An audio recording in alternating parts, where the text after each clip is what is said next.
Сәлем достар, бүгінгі видеода мен сіздерге дәмі өте тамаша банафи пай деген пирогтың рецептімен бөлісетін боламын. Достар, менің каналыма тіркеліп, видеома лайк басып, қоңырауша белгісін басуды ұмытпаңыздар. Ең алдымен таза құрғақ ыдысымызды алып, ұнымызды саламыз да, салқын болып тұрған сары майымызды ұнның үстіне турап, болмаса теркамен өткізіп, біркелкетіп араластырып аламыз. Келесі кезекте тұзымызды қосамыз және шекерімізді саламыз. Одан кейін 2 шай қасық қопсытқыш, яғни разрыхителімізді салып, тағы бір араластырып аламыз.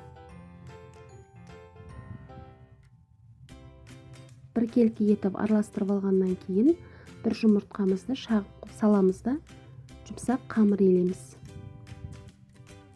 Біздің қамырымыз дайын болды, өте жұмсақ.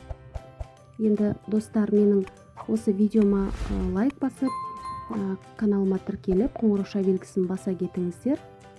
Енді осы қамырды алып, салафанға салып, холодильникке 30 минутқа қойып қоямыз.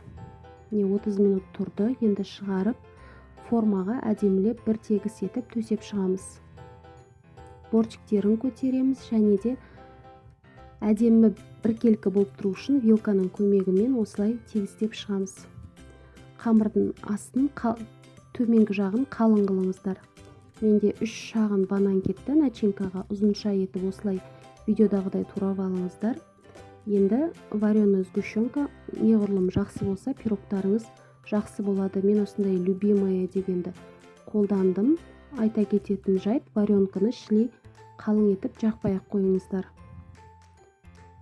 Өте тәтті болып кетеді.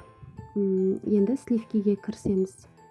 Бананымызды төсеп алдық, варенкамызды жағып алдық, ал енді бетіне сливкиін дайындаймыз. Сливкиімізді шекердің орнына сахарная пудрада қолдансаңыздар болады. Менің шекерім майда болғандықтан мен шекер қолдандым. Қанша көлемде керек екенін описанияға жазатын боламын. Енді сливочный сыр салып, біркелкі етіп араластырып, сливкиімізді қоюлатамыз. Сливки міндетті түрде салқын болу керек. Мен осындай насадка пайдаландым. Кондитерский мешокқа салып, басын кесіп, кез келген насадка пайдалана берсеңіздер болады. Сливкиімізді салып дайындап аламыз. Енді пирогымыздың бетіне шариктер істеп шығамыз. Неше түрлі узорларда пайдалана берсеңіздер болады. Мен осылай істей салдым, бұлай да әдемі көрінеді.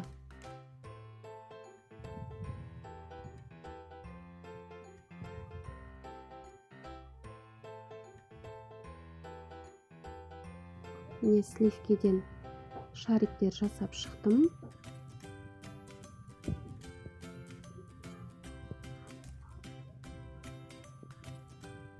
Енді бетіне сән үшін какаоны ситодан осылай себелеп шығыңыздар.